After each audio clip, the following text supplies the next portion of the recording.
Please welcome to the stage technology writer and author Michael Malone and MaiTai Global's Susi Mai and Bill Tai.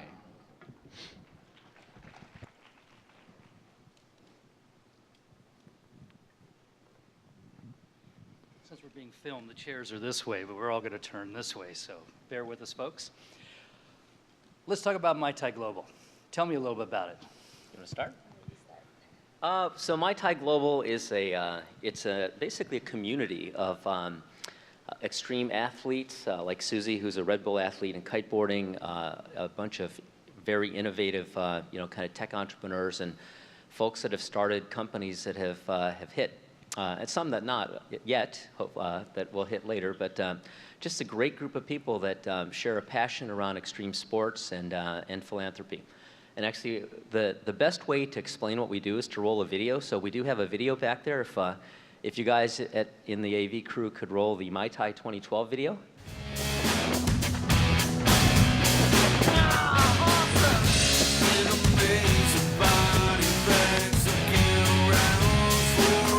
Point out yourself.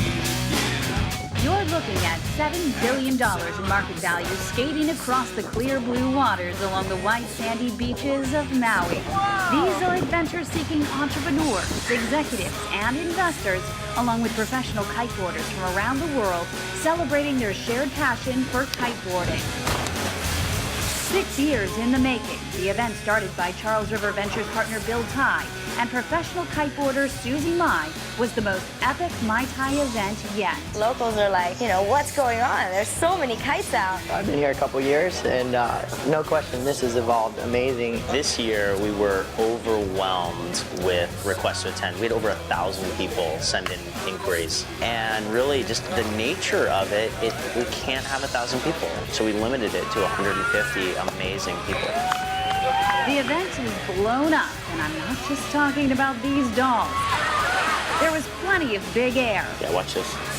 Lots of new sponsors. People sponsoring the beer for the beach. We have people renting houses upwind so that we can launch there. Startups launched on the beach. We launched an air guitar for your iPhone. And the reason why we launched at MaiTai is there are only like 5 companies launching here. It's a good way to kind of test out your product in the wild and see how they'll deal with it. And if they really love it, which we hope they do, then they'll tell all their friends and it'll really grow.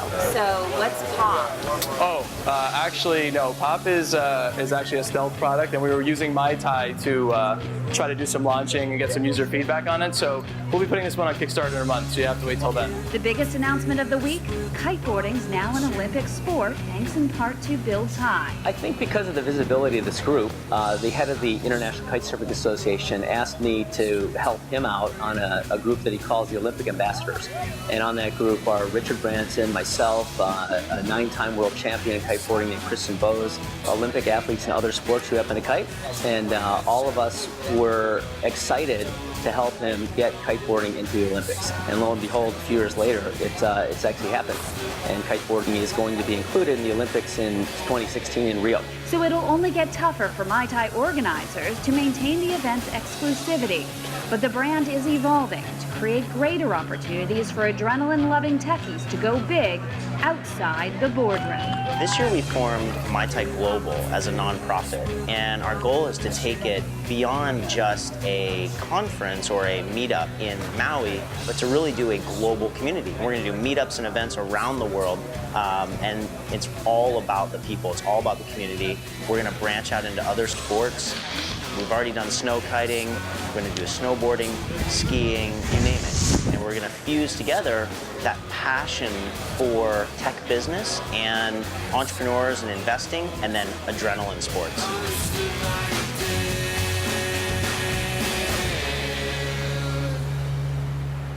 Much more fun to watch than to hear me talk. So.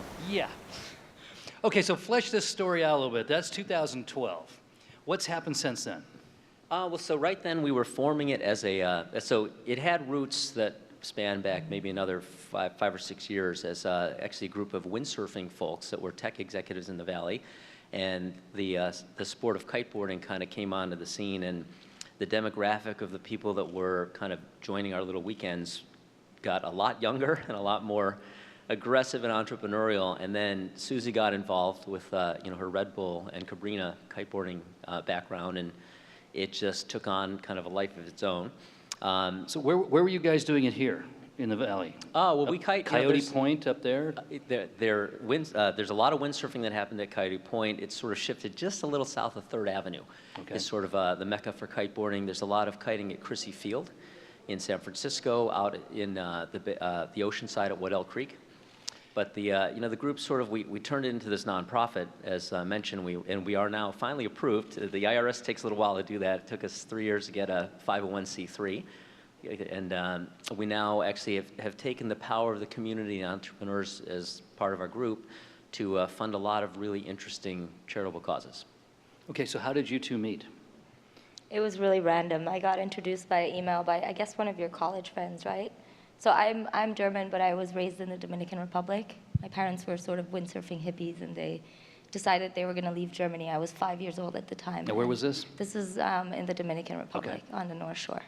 And I guess Bill's buddy Bill bought a hotel down there because he was into surfing. And then one day I just got an intro email to Bill Tai, and all he wrote was, "Our names together spell MaiTai. We should do something with that." And I mean, I was 18. I wasn't even allowed to legally drink yet. I didn't even know what the hell he was talking about.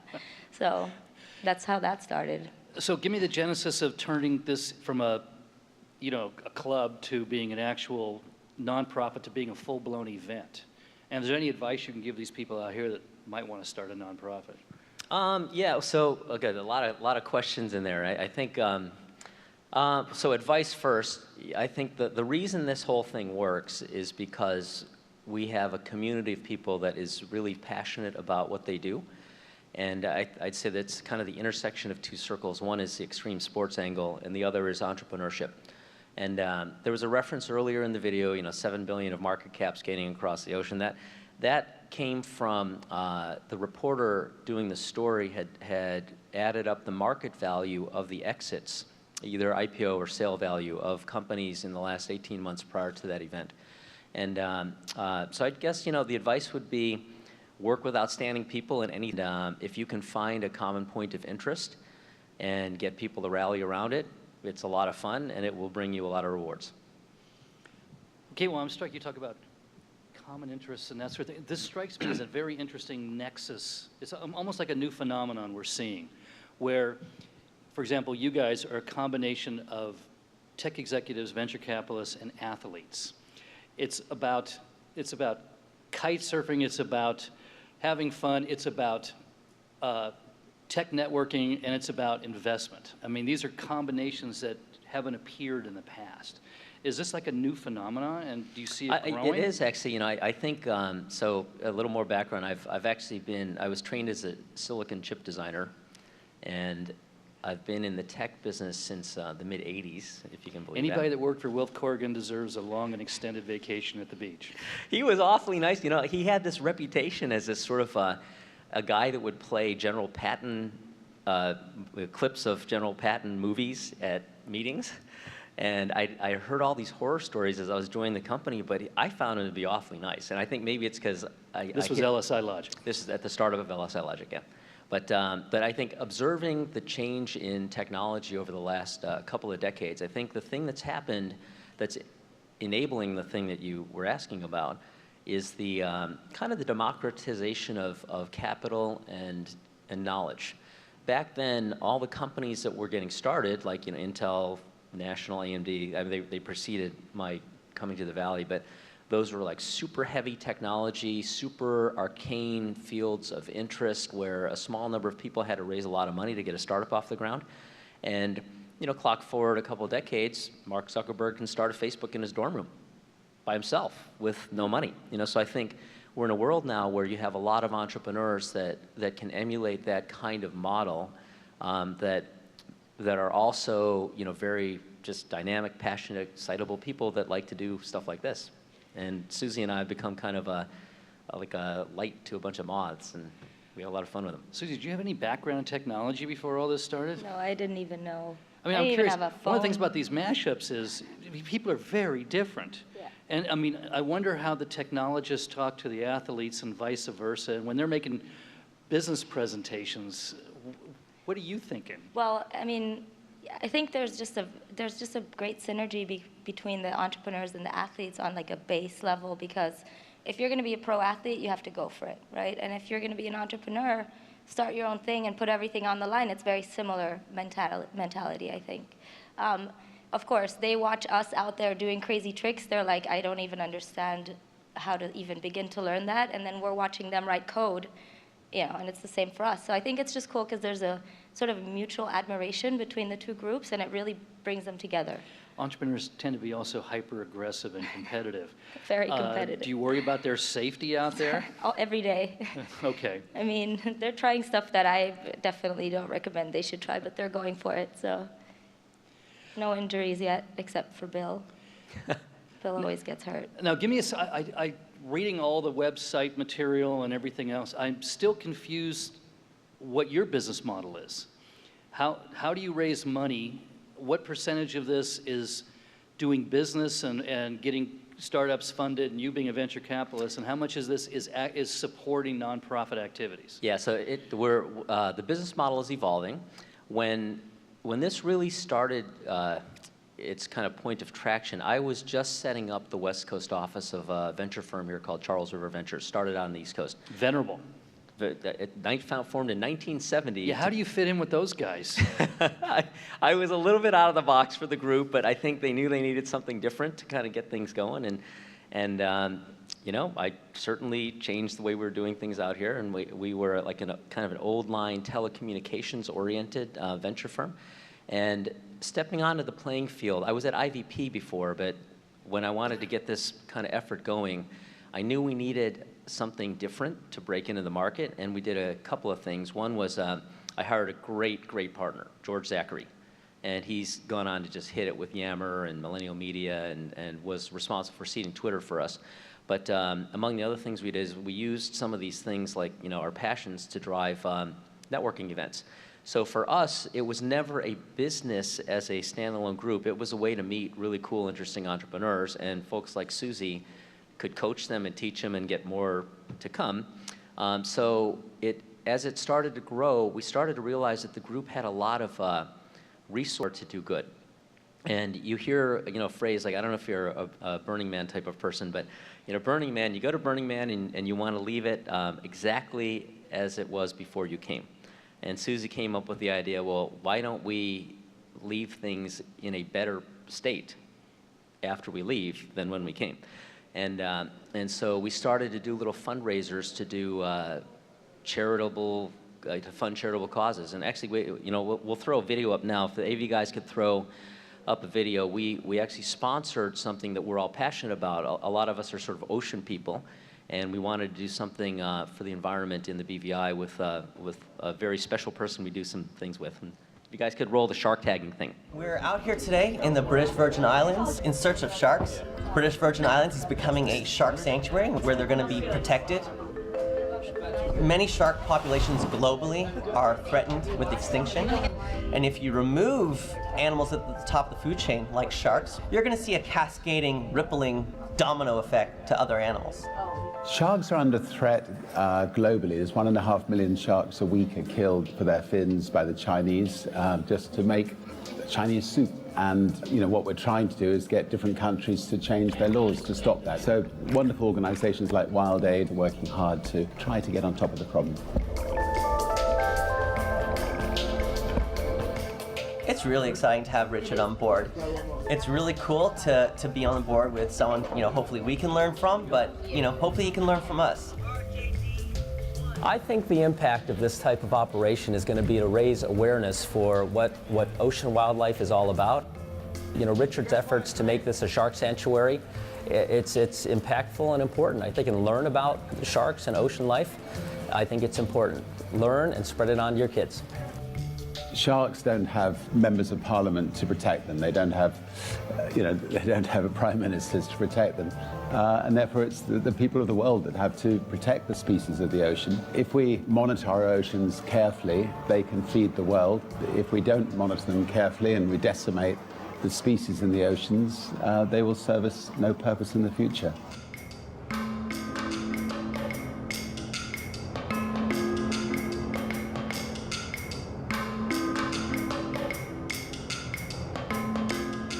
So Susie can talk a little bit about how it evolved, but I kind of left it as it was a networking event for me to meet entrepreneurs. I funded a lot of startups out of the community, and as Susie took over, she's turned it into something completely different. So she actually runs it. She's the president. Yeah, let me ask you about this, Susie. This seems to be, looking at the history of MaiTai, this seems to be the first internal initiative. Up until now, you've been involved helping other, like ocean elders and surf riders and those. Can you tell me how that happened and then how it evolved into this with Branson? Yeah, sure. I mean, at first, of course, it all began when, so I've been going to Hawaii my entire professional life as a kiteboarder, and the beach there is pretty small. And it all really started when some of my Maui friends were like, why the heck are you bringing 200 people to crowd out our beach? That's kind of where I was like, man, we should really do something good, right, for the communities so that we're welcome back and we're contributing. And so we started doing smaller things that were a little bit easier rather than doing our own full-blown initiatives. So we would pick little charities that are local and we would help them somehow. Like in my hometown in the Dominican Republic, we raised money for Montessori school. And then finally, because Richard was involved, we decided to sort of throw more weight behind it and fly out 5 researchers from Miami and do this full shark tagging expedition. So initially this was participation fees? Yeah, so there's a ticket price. Okay. And now you have major corporate sponsors like Virgin getting involved. They're not yet. Not yet? Not yet. But you have Richard Branson showing up. We're getting there, video. We just got our 501c3 3 months ago, so we're actually now finally able to take corporate donations. Okay, so I'm real curious about this balance because you obviously are changing in real time. You're like a startup. The theme of this conversation is making a difference while making money. The cynical reporter in me reading the website said, okay, this is a great way for Bill to look at business plans, really good business plans by himself without having to share it. And for Susie, this is a great way to get sponsors besides Red Bull. Is that the making money side of doing good? Well, actually, yes. So I do have to say, in fact, yes, I have funded probably 20. I can't even count the number of people that come to my thing with Susie and that I funded. Companies like Tango or Voxer or Aloha or Lulu. I've had a bunch of entrepreneurs that I taught to kite that started companies, and in some cases, I didn't even know what they were going to start, but we hit it off, and I knew they were, in my subjective definition, winners. So I seed a lot of people that end up starting companies, and that's been a great business model for me. But they also come back and then they contribute to the events.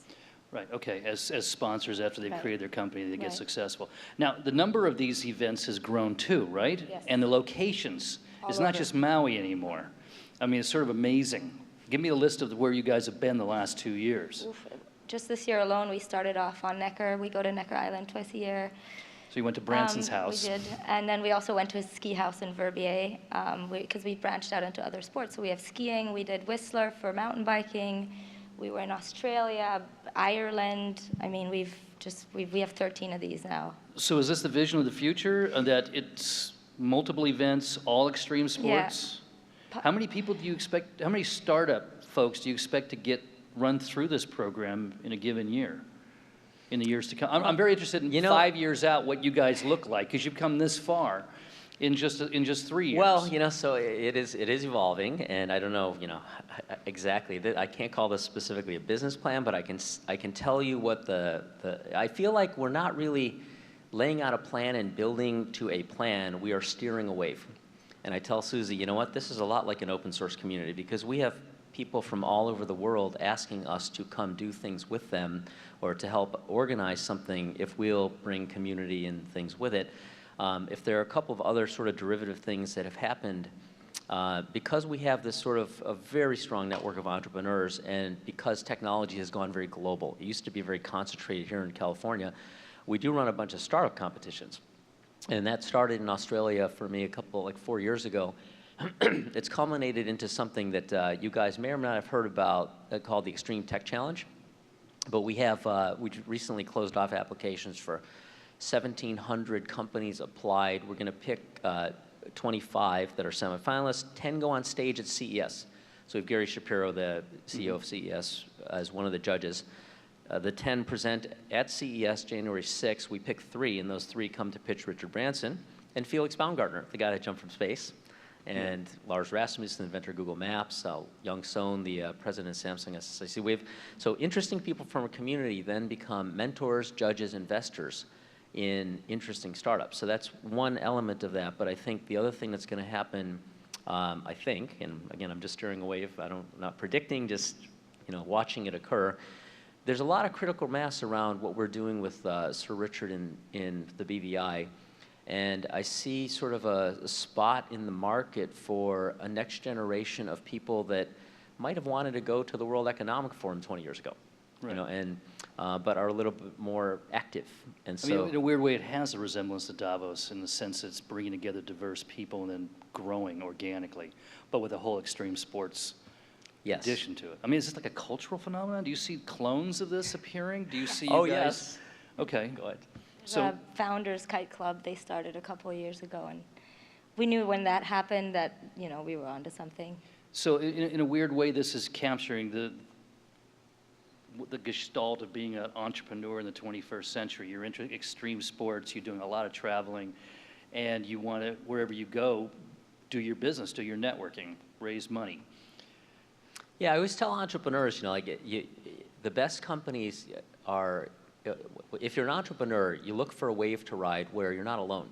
If you're the only person trying something, either the timing's not right or it's just not the right thing.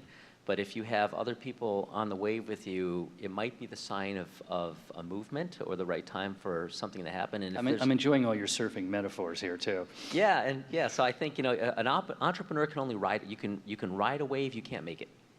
So I think we're riding a wave. We're not the cause of this. We're basically we're in the right place at the right time for this type of thing, and leading kind of the pack on it and having fun doing it. Let's talk, before we run out of time, I want to talk about the filtering process, the judging process. I mean, they mentioned on the first video 1,000 applicants.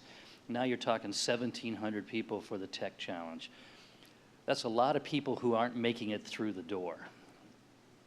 Are you getting any pushback on that? Are people wanting more of these events? Or are you feeling compelled to create more events? That's what's happened. I think, it really was for many years, it was just an annual networking event on Maui, and then it became the Maui thing and a snow kiting trip we do in Utah, which is a little more scalable because you're not confined to a little beach, and there's like a wide open space so we could have more people. And then it started to become kind of once a month in a different place.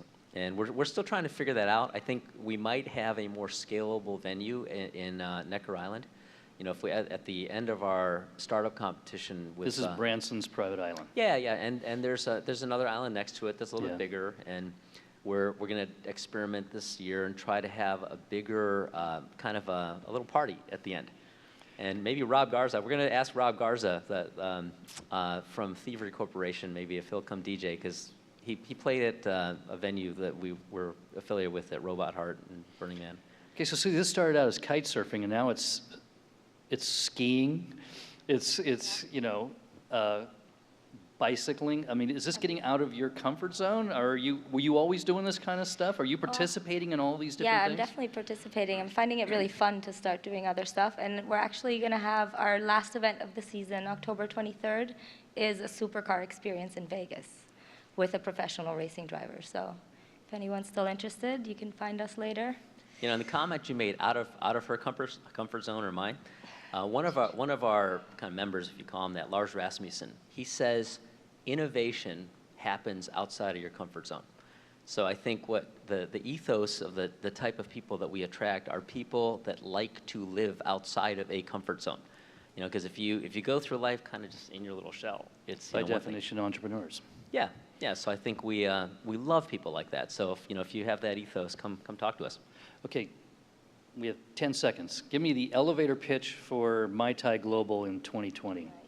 Who are you guys? What are you doing? 2020. So what is that? How many events? We got 6 years. Well, I think we're going to be a community of interest. We're going to be a lot like what we are, but we're going to be more organized. I think we're just basically steering this wave of interest in people, and we're going to have better structured events, a more efficient delivery of whatever services we provide. And I think we're just going to keep disguising conferences as vacations. Any big mega initiative that you have waiting in the wings that you're waiting until you get enough money, enough people? I'm actually going to launch MaiTai Expeditions next year, which is going to be a little sub-arm of MaiTai, and it's going to be no conference, no tech, nothing.